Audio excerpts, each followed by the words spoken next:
This interview is being conducted by Bob Kriego of the Veterans History Committee of the Ashland County, Ohio Historical Society on July 18th in the year 2005 for the purpose of preserving our Ashland County veterans' own personal stories of their military service. With me today are Veterans History Committee members Elliot Crane, Joe Denbo, and Andy Durr, and Mr. Durr is our videographer. Today we have the privilege and pleasure of interviewing Mr. Gilbert Bishop. Good afternoon, Gilbert. Good afternoon. We always like to start these interviews by asking about the veterans' connection with Ashland County, because this is the Ashland County Historical Society's effort.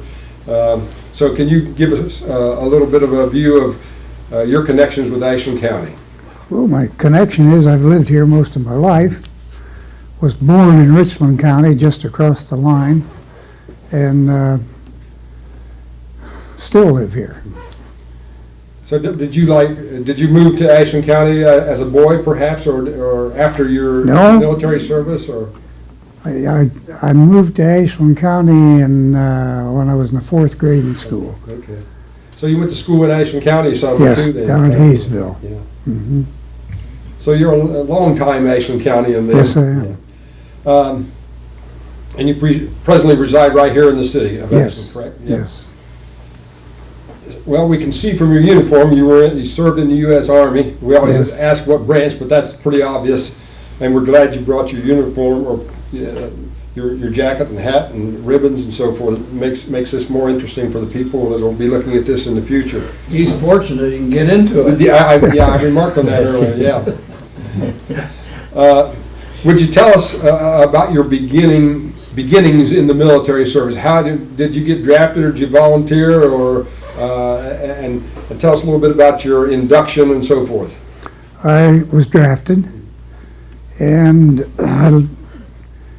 I was actually inducted December 19th, but they let me stay home. They let us stay home until December 28th of 1942. Let you have Christmas at That's home. right. Yeah, well, that was good. And yes, it was. And you were age 20, I think, right? About, is that correct? Or 19, maybe? I had turned 20 in September, yes. Okay, yeah. Mm-hmm. And we went to Fort Hays. We boarded the train here in Ashland and went to Fort Hays. And from there, we sort of split up, of course. I went to Fort Knox, Kentucky, the Armored Force Replacement Training Center, and started my basic training there.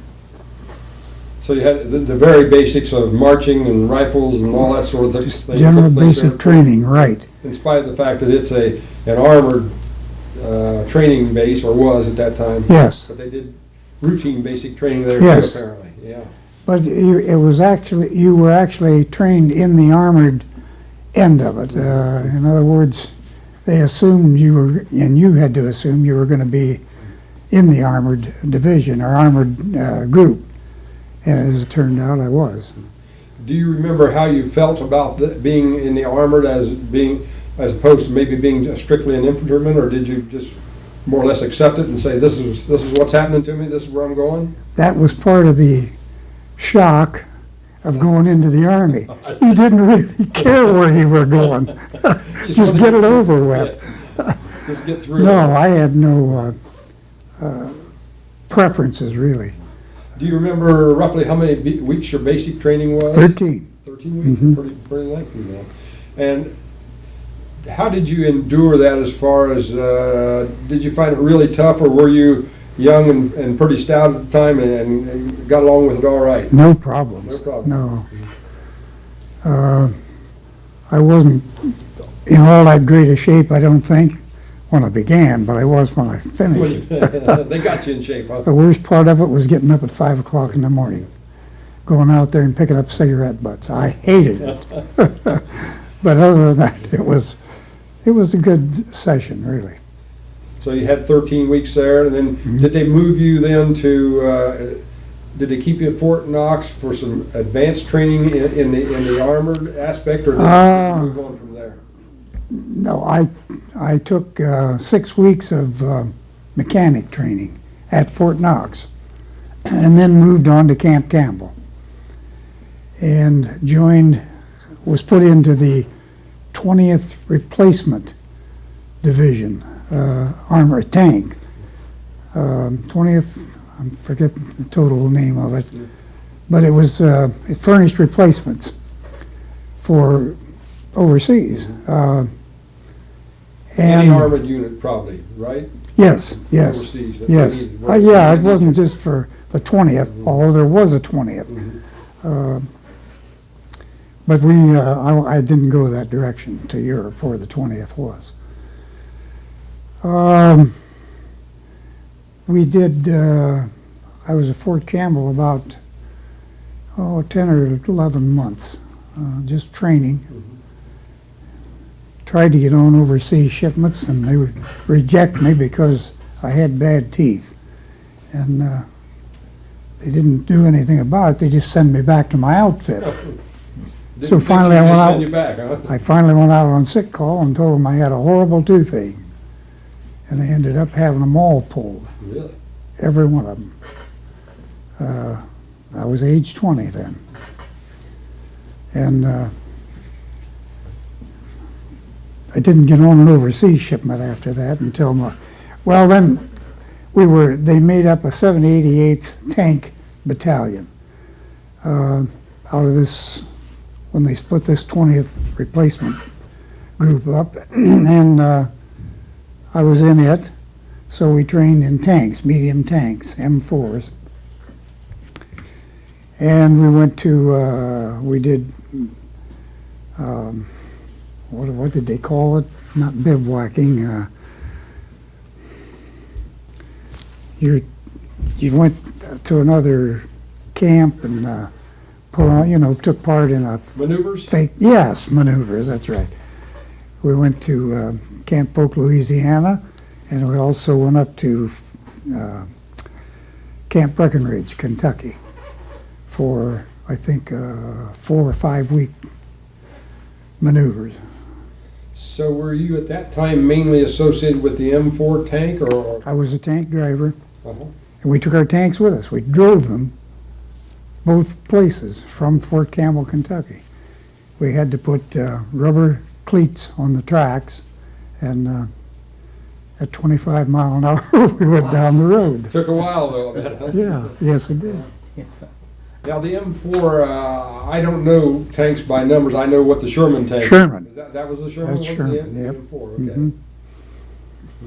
It was equipped with a 75 millimeter cannon and 50 caliber machine and 30 caliber machine guns. So what was the crew on one? It was about 4 people. 5. 5. Okay. You had a driver, an assistant driver, a tank commander, a gunner, and a loader.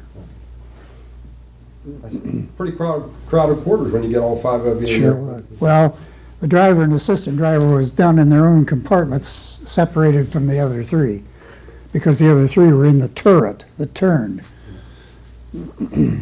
Was at that young age, I would have to think that'd be kind of a fun thing to do, to be driving tanks. wouldn't It was fun. Yeah, I It would was. think it would. I mean, yes, you're going to be facing danger at a certain point in time, but I think, like here in the States, they said, take this baby and drive it. You felt fairly safe Yeah.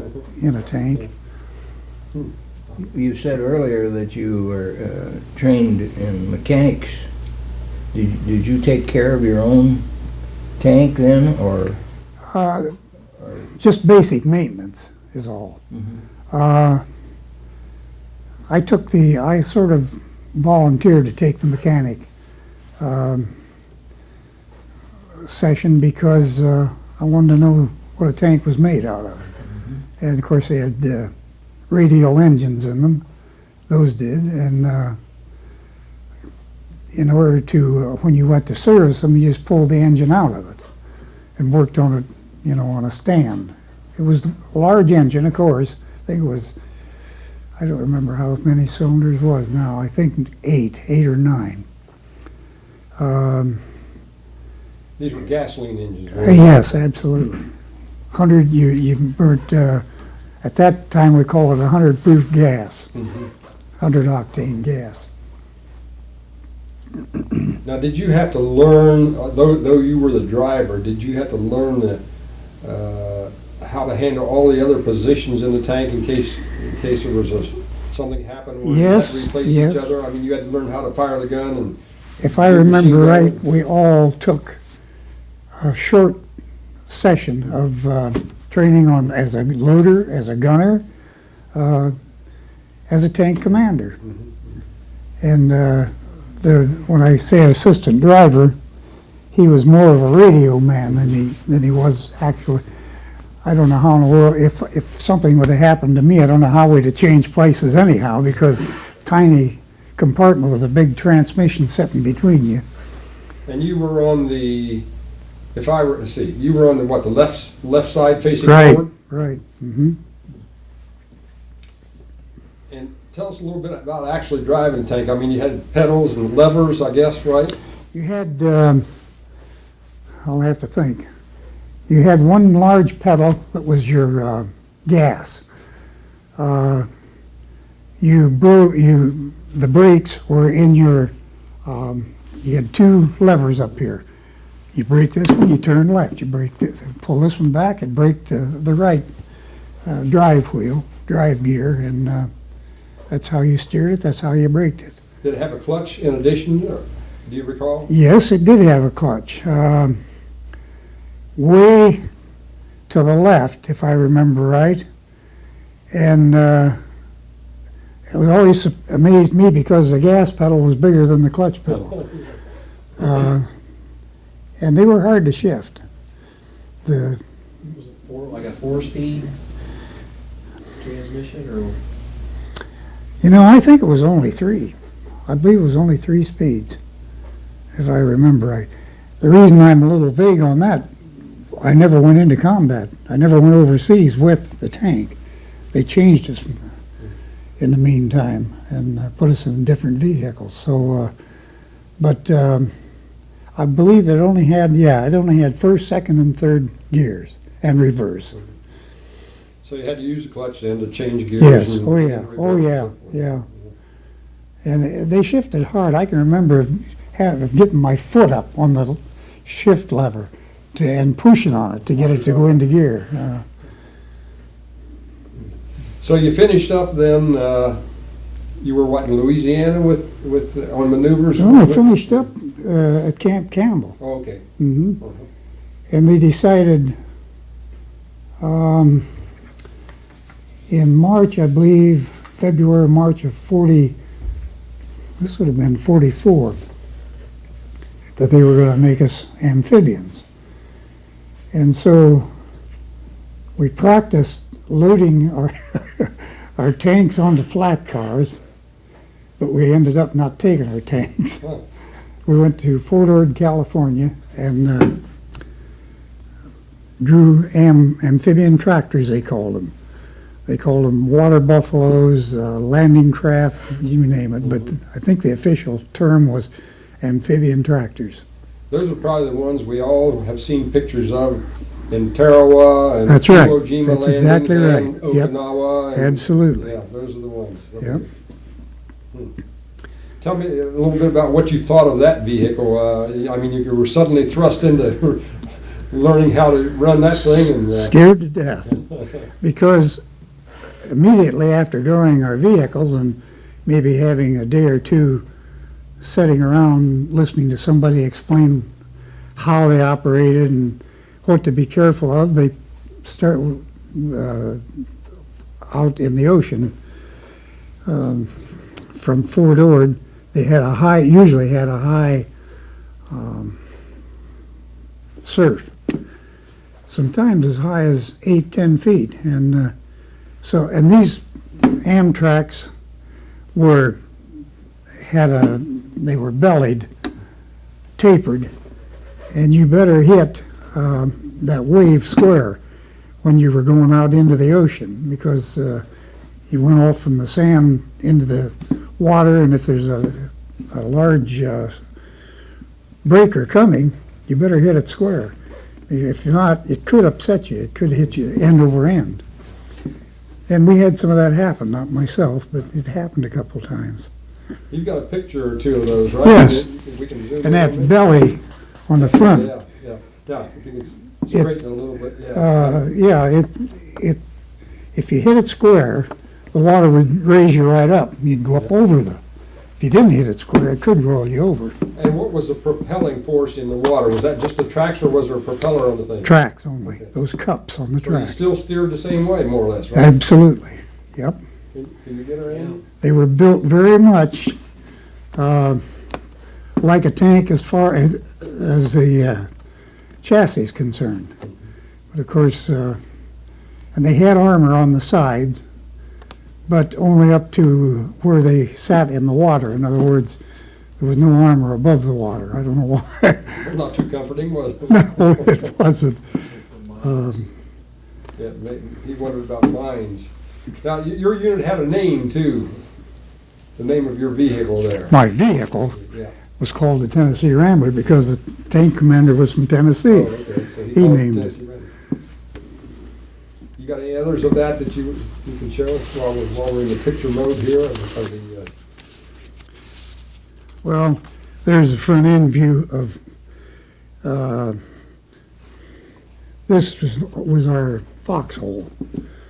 We had a hump of dirt there. Oh, I see, okay. We're just outside our tent. And we'd park it like that because when they come over to bomb us, it was a good place to run to. And this is a full view of the amphibian tractor. They carried just 50 caliber machine guns and 30 caliber machine guns. What, one of each maybe, or two of each, or something like that? Two of each. So you didn't have a cannon on it? Beg pardon? Didn't have a cannon on it? No, no cannon. They were designed to land troops over coral reef. That was the basic reason they built them. So they could crawl over those reefs? And Yeah, right if you hit a reef, you just simply shifted down and crawled over it. It didn't tear you up. How many troops do you recall, Gilbert, how many troops roughly you could haul in one of those? 30. 30. Oh, I'm surprised they take that many. They took You guys be 30. pretty well crowded up You there. got a load, that's right. But that's what we hauled on an invasion, was 30 troops. Or you could haul 10 troops and a 37 cannon, right, on wheels. Did they move pretty slow, or? 8 miles an hour was top speed in the water. You were just like a sitting duck. I mean, when they left us off on Okinawa, I can remember very well. They left us off 8 miles out. That's a long 8 miles. Yeah. Yes, it is. That'd be scary. I mean, Yeah, it is. in the middle of the ocean almost, it seems like. I mean, Like they told us, don't turn around and try and get back on that LST because the door's going to be up.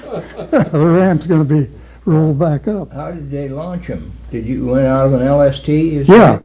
we had 16 vehicles on an LST, and the bow doors would open, the ramp would go down. Ramp had large cleats on it. You just simply drove out slowly down until I started floating. could you kind of feel it when it started to float? Oh, yeah. Oh, could yeah. Feel it. Yeah, So we're back, let's back up a little bit. We're back where Fort Ord maybe, and you had your training, and that's where you learned to deal with those swells and so Yes, forth yes. and so on. And you were there, what, a few months maybe? about 3. Uh-huh.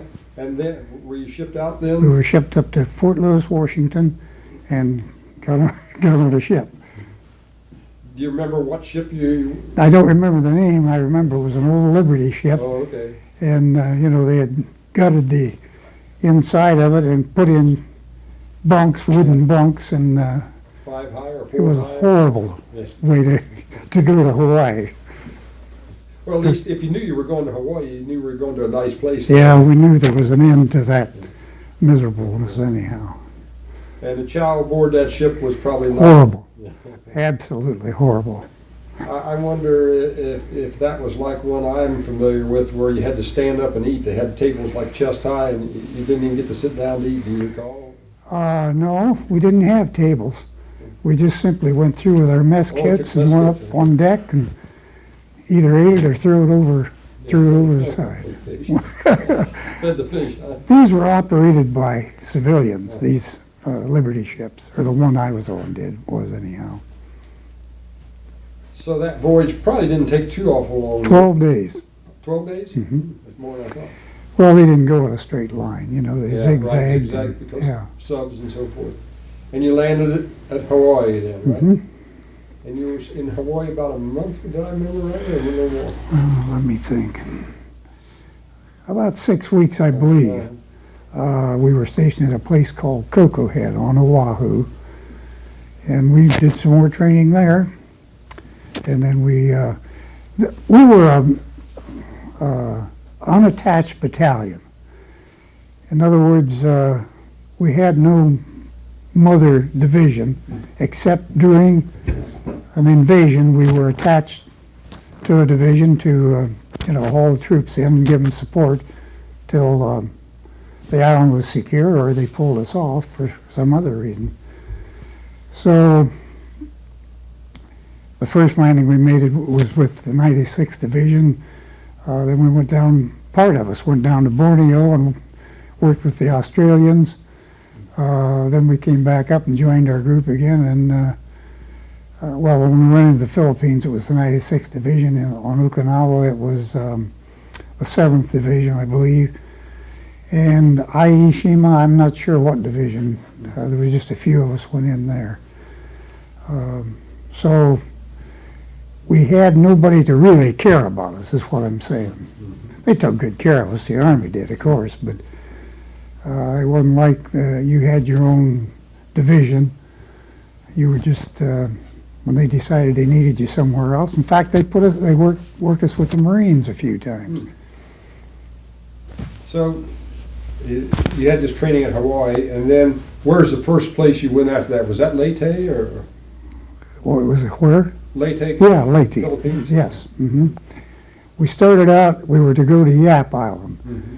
And en route, the orders were changed and we joined the convoy. It just kept getting larger and larger. And we ended up at Leyte Island. And it was a big invasion. That was their return to the Philippines. Mm-hmm. That was in That was October. your first combat landing then? That was my first combat landing, yeah. You go in on the 20th? That's right. Yes. 20th of October. Were you there? Yeah. Is that right? Yeah. In what? I was attached to the Air Force as a radio operator. Oh, Yeah, we didn't land the first day. We waited until it was secured before we went in. But, man, the firepower that was pounded in well, there. that's something? Yeah, I guess. Golly. When we woke up that morning very early, of course, if we slept at all that night before, and saw they were still bombing the beach very heavily. Mhm. We thought, boy, that's great because there can't anything live through that. Well, they do live through it. There were still Japanese there, plenty of them, up on the mountain. So they were lobbing shells at your Oh, yeah. vehicles as you were Oh, coming yes, in. you bet So they were. Yep. that's where you had kind of an awakening, according to your survey form, right? You realized that somebody was out there trying to. Oh, yeah, yeah, yep. Yeah, that's when you realize that guy's actually shooting at me, I think. Yeah, I see in your survey form, you say, I realized the Japanese mortar and machine gun fire was aimed at my vehicle, trying to kill us. I quickly grew up. I can imagine that. Yeah, the fun was over. It was serious then. Yeah. How long did you stick around there at Leyte then? Well, let me think now. We made 2 other landings. There was a bay, I believe it was called Karagara Bay, and there was an Ormoc Bay. And if you were around Leyte, you surely heard of Ormoc. We made a counter landing there to help, and I think it was some of the 37th Division troops they got Japs between themselves and the sea and on the other side of them, and there was no place for them to go. But, and we made a counter landing there to help get them out. And then they took, I think, 8 vehicles of us aboard an LST down to Borneo and worked with fought with the Australians for. They had some, they wanted to make some rough landings, and they thought these vehicles would do it. And we got done there, they hauled us back up to Leyte. We got ready to go to Okinawa. So you actually did work with the Australians for a while? Oh, yeah, you bet. And how was that experience? Were they? Did you get acquainted with any of them? I mean, Oh, yeah, they were nice. They were good guys, yeah. Yeah. It didn't make any difference who was shooting at them. Come time to drink tea in the afternoon, they drank their tea. That really surprised me. But yeah, they were good guys. So that was not a bad experience then to have to work with them. Other No, than the combat no. aspect of it was no fun. It was combat. It was a little rough in spots, but no, it was a good experience. And they did that with your unattached people. They would, if they needed some extra people to do something else, that's who they went to, the unattached battalions, to try and draw them temporarily. You gotta pause here a second. Okay, need to pause a minute. He's got a Technical problem.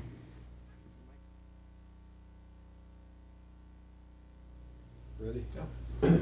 Was your vehicle hit by anything that you know of, Gilbert? I mean, or did you have any shrapnel stuff fall into it? Had blew the track off of one of them. That was on Okinawa.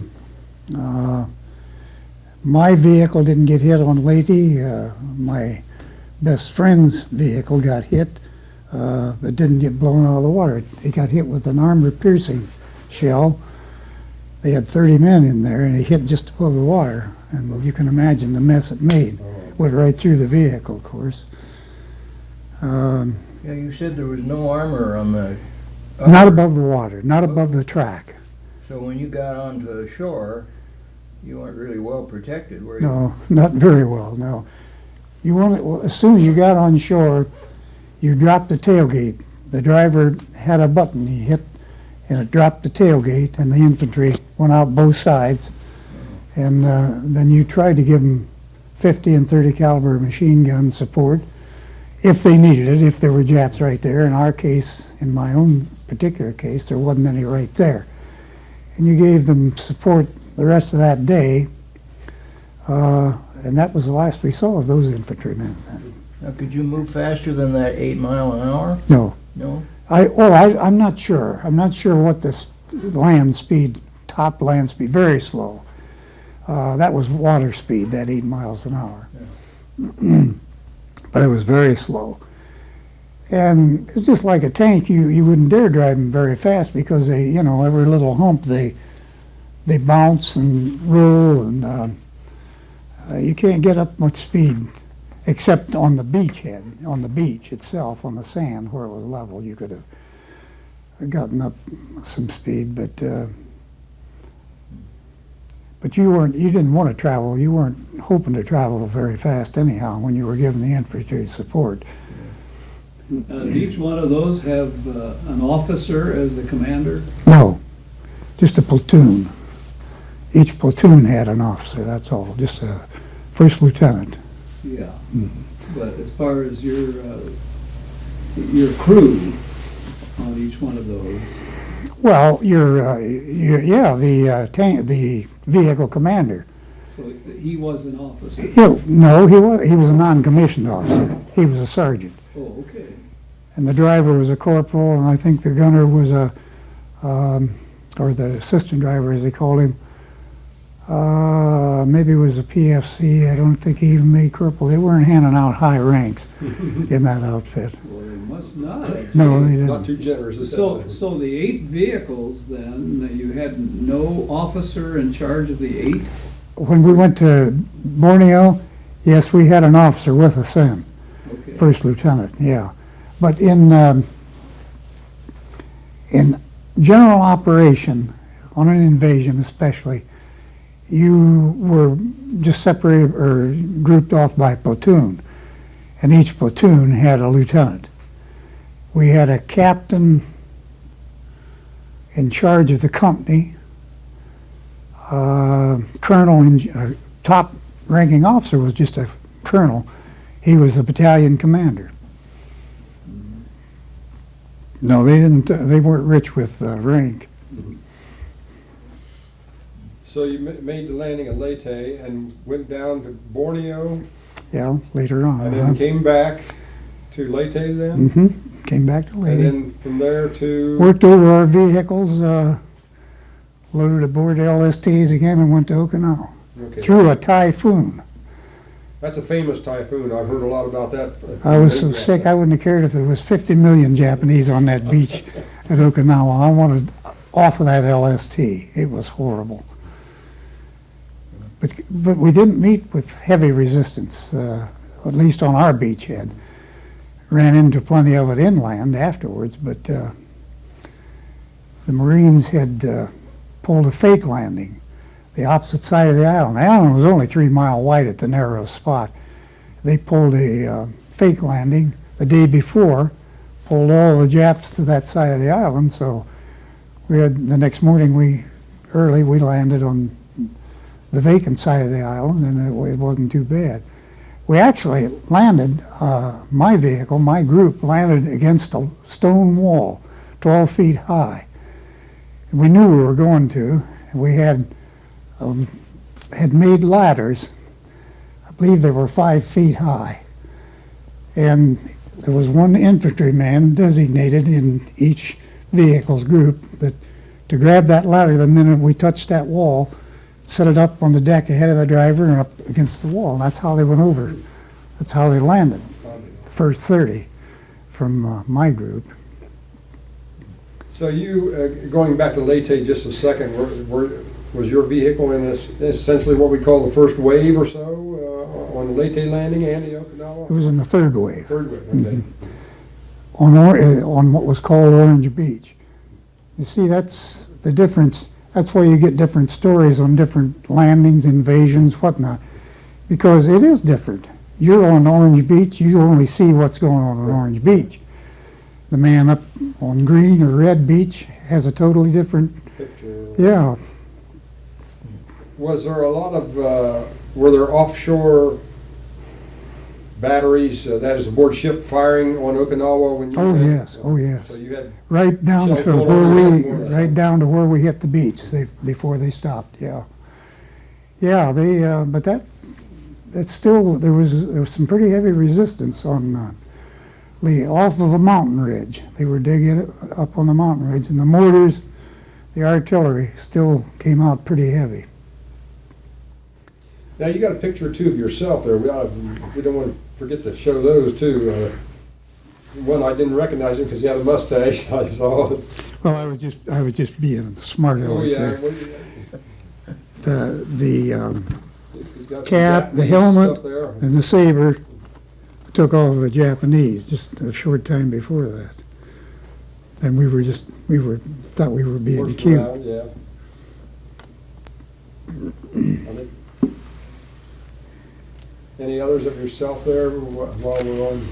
Well, thought I had one here right after I made a landing, but I don't see it. No, I think that's Okay. pretty much Okay. of any importance. By the way, while we're on the subject of pictures and so forth, Gilbert has on his original uniform. There's very few of us that can do that. That's an achievement in itself, and I hate to make us digress, but tell us a little bit about your uniform. You've got the stripes on the sleeve for the benefit of our future audience. Some of us are veterans, have an idea of it, but the future people, or the people in the future that will be viewing this, may not know what all those things mean. So can you please? Maybe you better tell me, because I'm not sure. I think this is for 3 years, isn't it? I believe. I believe the that, hash. yeah, hash mark as we call it. And I think this is for major missions, they call them, major landings, in my case, landings, 3 of them, I believe. And I think you got, when it came to being discharged, you got so many points for each major mission or landing you were in on.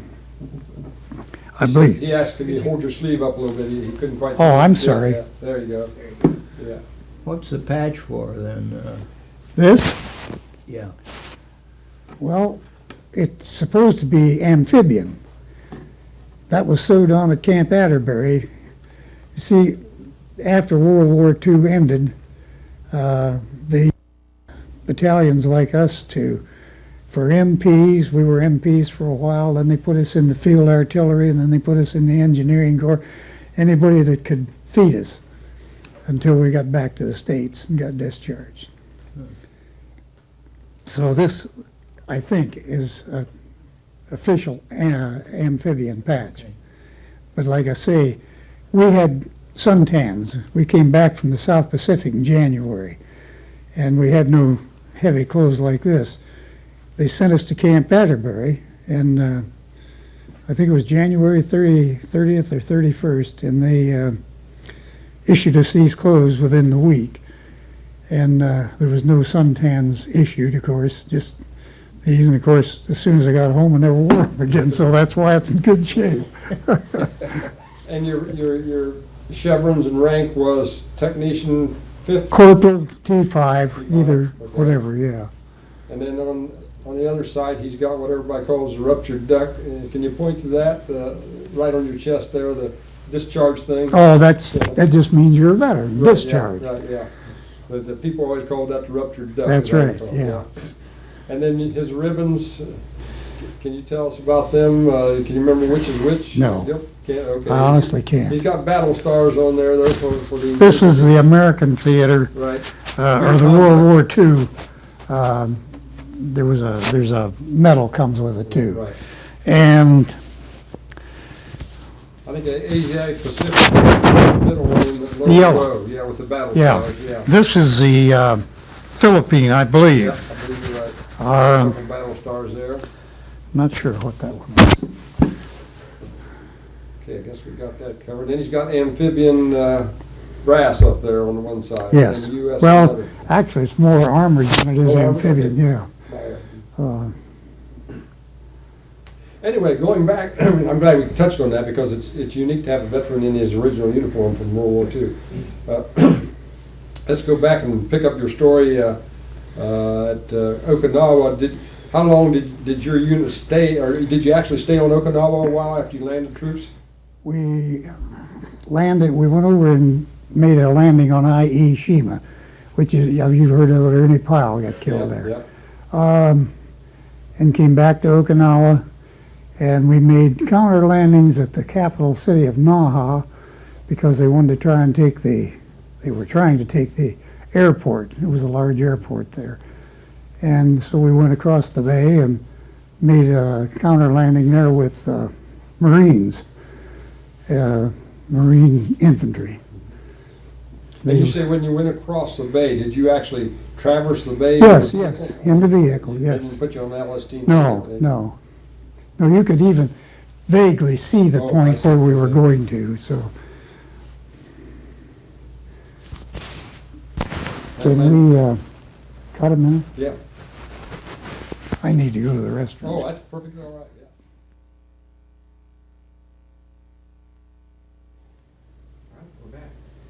We took a brief break, and during the break, a little discussion popped up. Andy heard the term suntans, and which wasn't familiar to him. Will you tell our viewing audience what suntans are? For a minute, he thought you meant your skin, but you didn't. They're light-colored khaki, I think you call them. Tropical use uniforms. We actually didn't, in combat areas, we didn't use them too much. We had the green fatigues with the huge pockets and combat boots, and that's how we dressed most of the time. After the war ended, we had a couple of parades, not really parades, but gatherings where they wanted you dressed up for the generals, and you dug out your suntans and your khakis, and They were usually at the bottom of the bag. you betcha, you betcha. Maybe a little moldy even. Yeah, right. This reminded me of something else. What was your usual, you must have had a sidearm of some kind as a soldier and even as an amphibious driver, amphibious driver. What was your usual sidearm? Did you have like a 45? 45. Okay, 45. 45 was your usual Mhm, sidearm. yeah. Just one. 45 and a carbine was our personal weapons. You had both probably, or? Yes, And all the crew had those same weapons, did they? yes, they did. And the accompanying web gear and cartridge belts and all? Oh, that? yes, oh, yeah. So let's see, we would pick up our story in Okinawa again.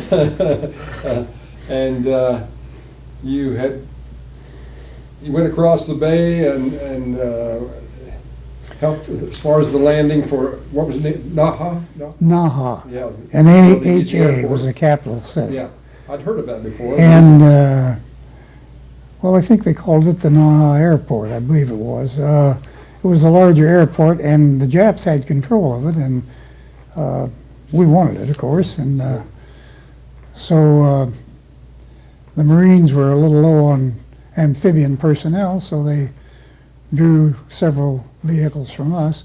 And you had nothing to say whether you were the ones that they threw your name in a hat Yeah, I see. and drew. And if your name came out, you went. And so you were drawn, huh? Yes, I was. And how long did you spend with the Marines there? Just Oh, this was just like a Hours? three-day deal where we took them off of one part of the island, the Marines, the infantry, and took them around to where we made the landing. And they met some pretty stiff opposition, and they had quite a few casualties, especially small arms casualties. Did you end up hauling any casualties like back from beaches at any time? Do you recall? I did on Leyte, Christmas Eve. I hauled casualties back from close to a town called Ormoc. They were just laid on stretchers. I think there was four, I believe, that our vehicle took back, and we took them to a hospital there in,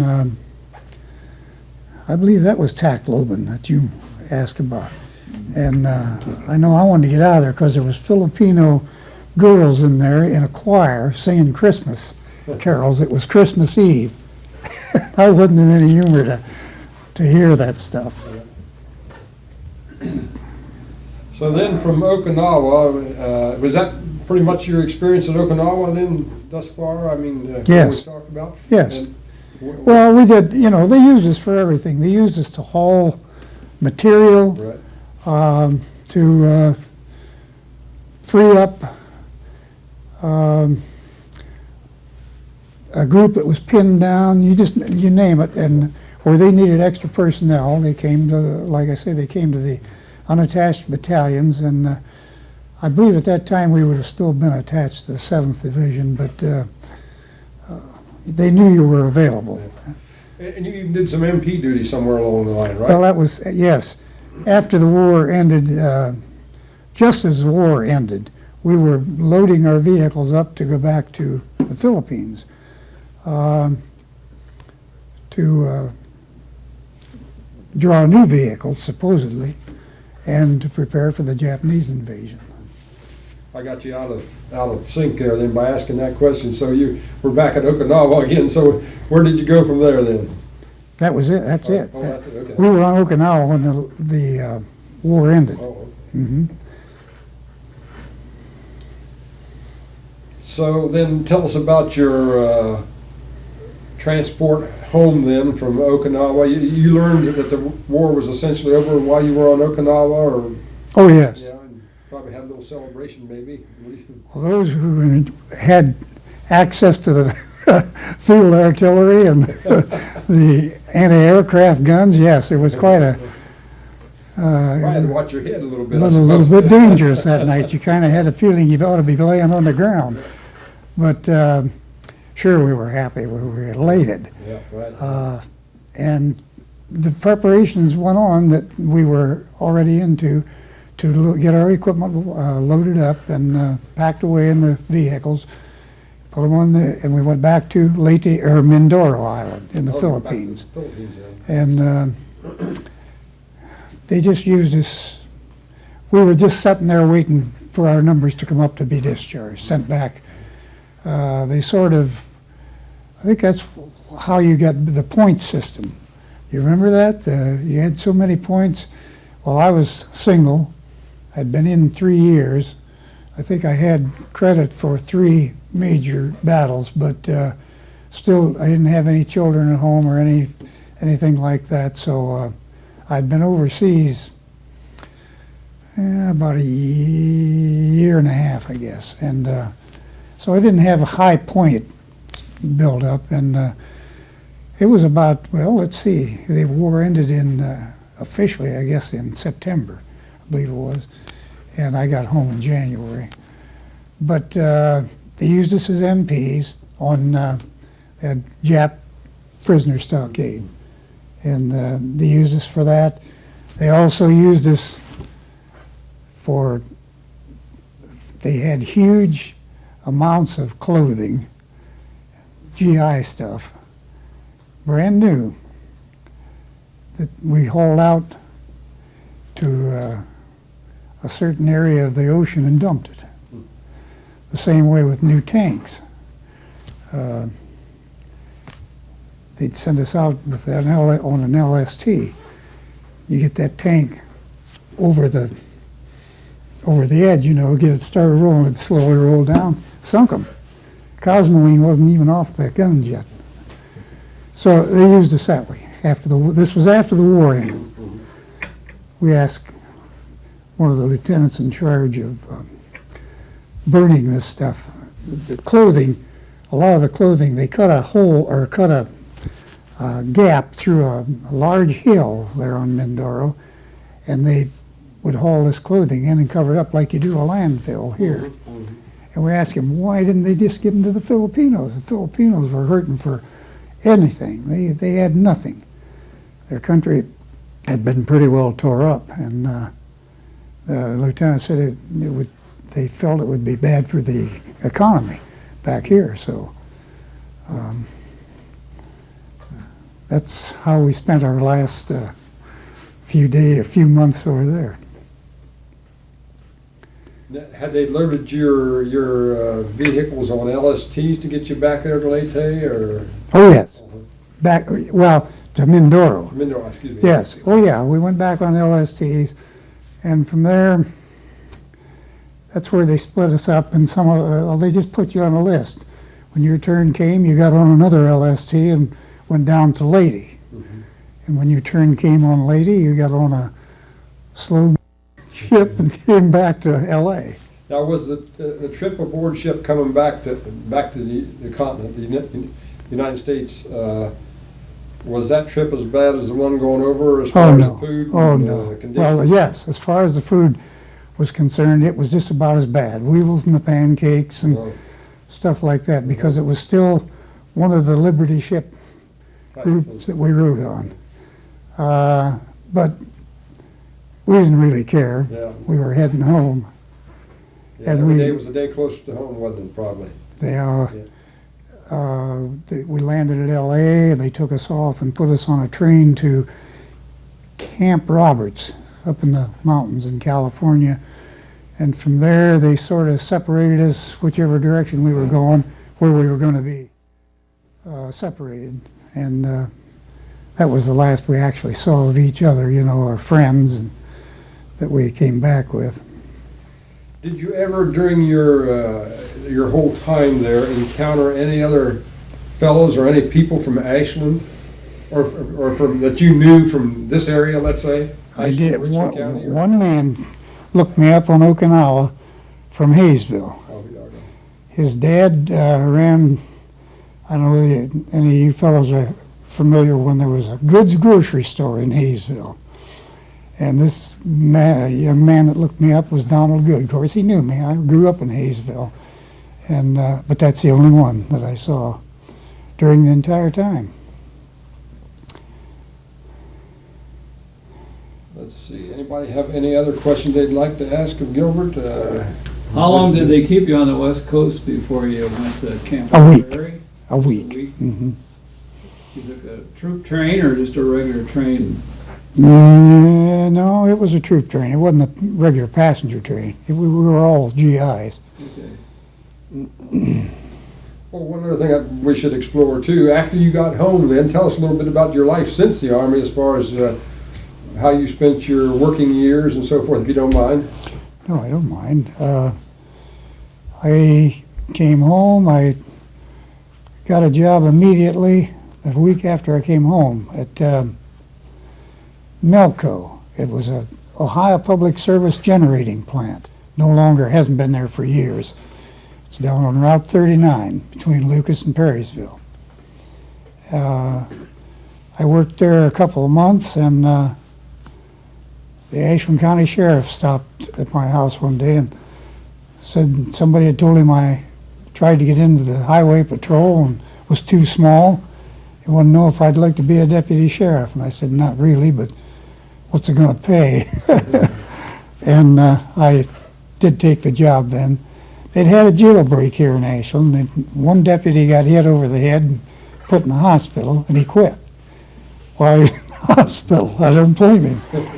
And so there was an opening, and he hired me, and I worked for him for 2 years, and I left for about a year, and then went back with a man named Reckenberg when he was sheriff here in Ashland County.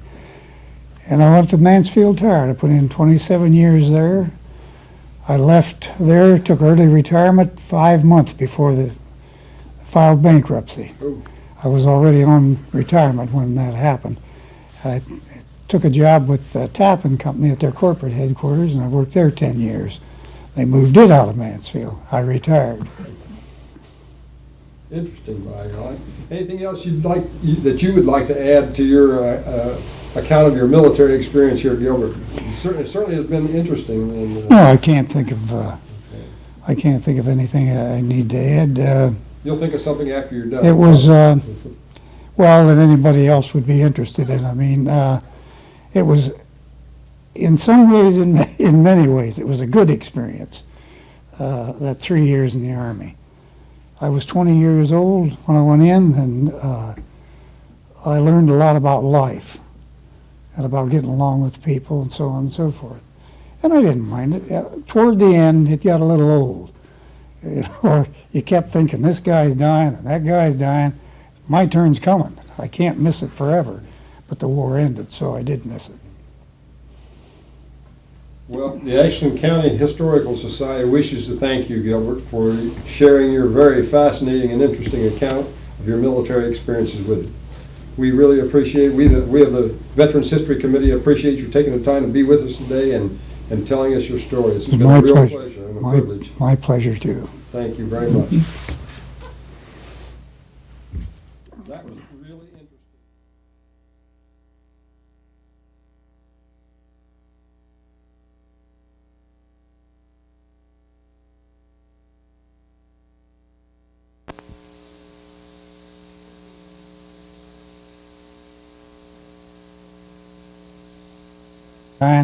My turn's coming. I can't miss it forever.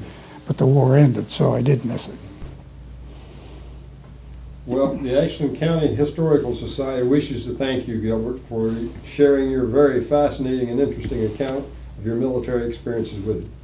We really appreciate, we of the Veterans History Committee appreciate you taking the time to be with us today and telling us your story. It's been a real pleasure and a privilege. My pleasure, too. Thank you very much. That was really interesting.